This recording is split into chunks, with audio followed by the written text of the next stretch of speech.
It wasn't looking good when Melanie Maynard's fiance, Dwayne, suffered from multiple heart attacks the night of October 13th. She says 2 Agawam police officers are a big reason why he is alive today.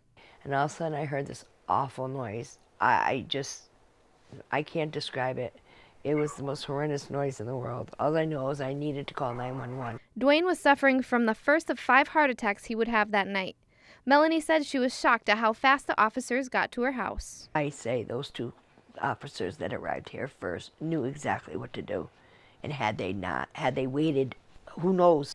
The officers, who she identified as Officer Lansky and Officer Jenkins, were able to stabilize Dwayne before EMTs brought him to the hospital. His condition was so dire that the hospital staff told Melanie to get the family together to say goodbye. I lost my daughter last year to an overdose, and we couldn't save her. And I said, "You promise you'll never leave me?" I was so afraid, because I've lost my husband to a massive heart attack also.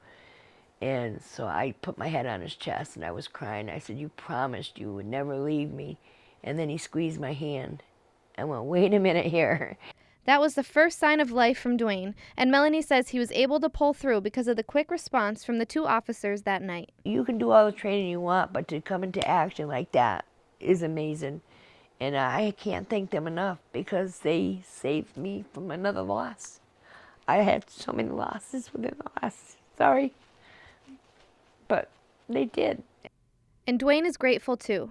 Although he didn't want to go on camera, he said he's doing well.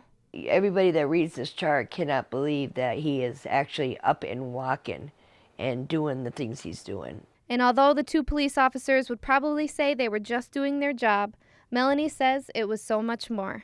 You saved his life because they were able to get his heart back and get him to the hospital. I mean, the EMTs got him to the hospital, but because they knew what they were doing, he lost no brain function. And because of that, he's alive and talking and walking. I can't thank them enough. And like I said, he wants to thank them because he's around today. Monica Ritchie, 22 News.